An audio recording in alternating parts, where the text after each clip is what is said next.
public figure yang juga nyalek ya. Tapi mereka berdua masih kelihatan, kalau Bedu sih agak bengong-bengong dikit ya, kalau Anissa kayak santai-santai aja. Karena gini, aku tuh merasa nggak ada beban karena aku nggak beli suara, satu. Kedua juga aku semuanya itu emang pure uang sendiri, yang ada uang sendiri, jadi nggak pinjem-pinjem. Mungkin yang stres itu yang minjem-minjem, iya sih, ya kan? Iya. Sampai gadein rumah. Itu ada yang seperti itu ya? Ada. Kalau Bedu kenapa, gimana istri tanggapannya, nggak marah kan? Nggak marah. Terus cuma merah aja. Itu yang berat. Tapi gimana kalau kalian ya, kalau kita ngobrol tadi ya, kalau aku melihat udah kenal mereka berdua, kalau Bedu tuh menurut aku memang orang yang kritis ya. Anissa juga semakin lama semakin matang gitu ya. Tapi kan banyak orang yang juga melihatnya kayak kamu belum teruji nih secara kompetensi kalau untuk terjun di bidang politik. Gimana tanggapannya? Tidak ada masalah, karena kan memang sejak zaman reformasi ada itu semua orang berlomba-lomba untuk mencalonkan diri sebagai calon anggota legislatif ya. Tukang bakso, tukang beca, tukang semua bisa. Semua profesi. Ya kan? Kenapa ketika artis, pelawak, komedian dipandang sebelah mata? Padahal kan ujiannya sesungguhnya ada di sana, bukan pada saat pemilihan gitu. Betul. Kan. Dengan memilih artis, dengan memilih komedian, orang yang lebih dikenal kan lebih mudah karena sudah melihat pribadinya di layar kaca, sudah melihat pribadinya, bisa baca biografinya, bisa baca rekam jejaknya, bisa tahu rekam jejaknya, dibandingkan orang yang cuman titel MSK yang bisa ijazahnya bisa beli. Belum tentu ya, belum tentu. Paling nggak kalau public figure, kalau dari sisi artis bisa lihat rekam jejak itu, pribadinya bisa terlihat. Pribadi dari kepribadian, etikalnya, moralitasnya gitu. Jadi sebaiknya memang kalau ada caleg-caleg artis itu supaya tahu pemilihnya, nontonnya Ruby No Secret ya kan? Kalau lebih terbuka, berita apa gitu. Lebih terbuka ya. Nah, tapi mungkin orang memandang seperti itu karena menganggap ya itu mungkin kalian punya privilege. Privilege-nya adalah karena kalian dikenal. Sehingga ibaratnya ya udah setengah jalan lah atau. Makanya sempat ada pengajuan apa? Kalau artis tuh di kertas suara nggak ada fotonya. Karena enak banget, nggak perlu kampanye, orang lihat foto nih, tinggal coblos. Nah itu yang terjadi sama Bang Komeng.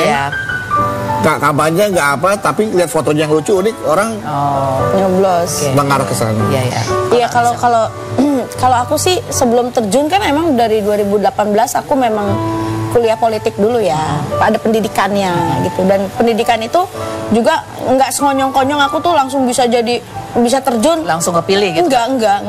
Dan kita tuh memang diuji dulu, terus udah gitu banyak progres yang harus kita jalani kayak gitu. Jadi nggak sembarangan juga. Jadi salah banget kalau dibilang artis itu nggak kompeten untuk bisa jadi semuanya nggak semuanya.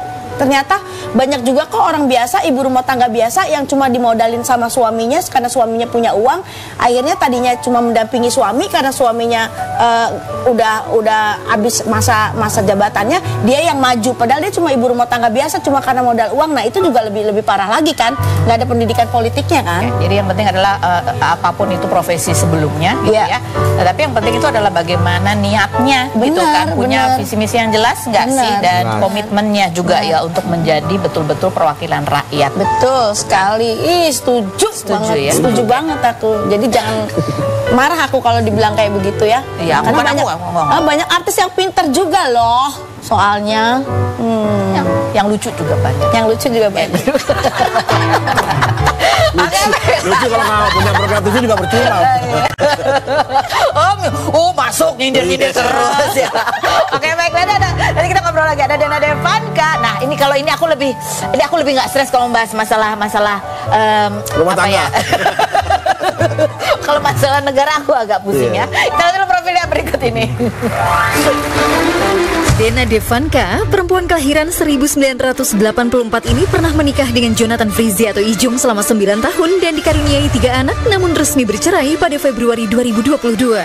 Ijung yang diwajibkan memberi nafkah sebesar 30 juta per bulan dengan kenaikan sebesar 10% per tahun ini diduga memiliki hubungan dengan Ririn Dwi Ariyanti lantaran kerap bersama di beberapa momen seperti Natal, Imlek hingga menonton konser Coldplay di Thailand menggunakan kaos couple.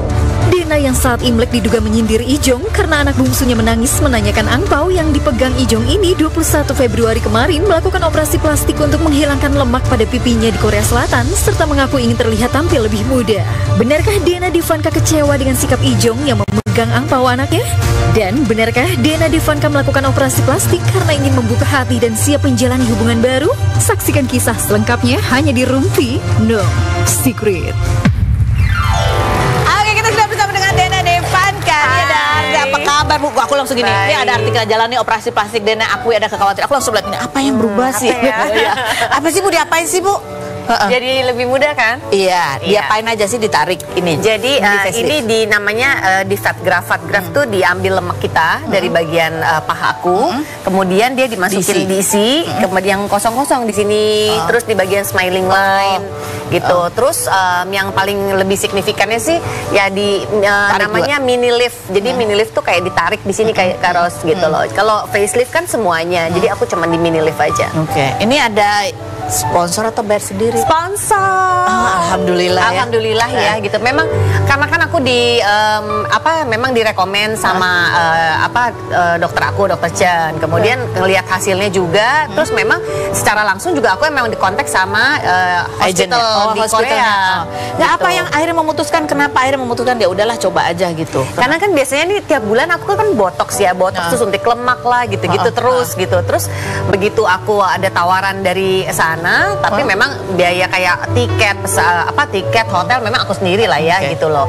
Terus begitu aku dapat tawaran, aku pikir ya kenapa enggak. Tadinya sih memang aku cuma pengen buang lemak aja ya, tapi ternyata dari sana malah banyak ternyata yang direvisi gitu loh. Jadi ya udah sekalian lah rezeki. Nah, apa yang kamu rasakan setelah itu tadi sudah menjalani tindakan itu? Sekarang sih kan karena udah 4 bulan jadi udah kayak kempes. Kayak begitu bulan pertama, bulan kedua itu aku masih belum pede karena kayak masih bengkak kan.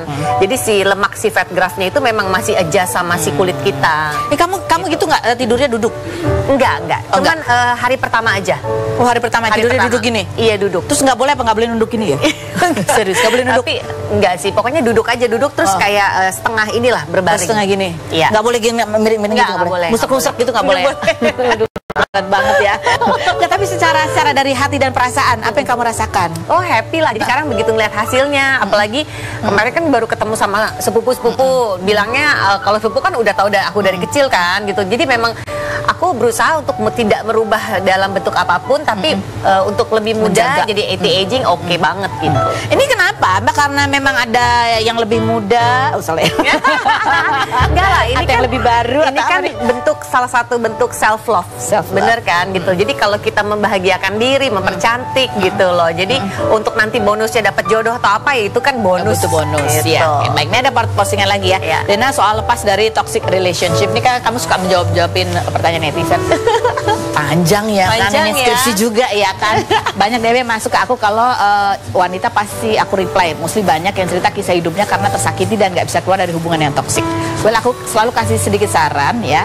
Jangan bertahan karena anak, karena itu omong kosong. Kita sebagai wanita dan seorang ibu harus bisa bahagia. Dengan begitu kita pasti bisa membahagiakan anak kita dalam kondisi apapun gitu ya.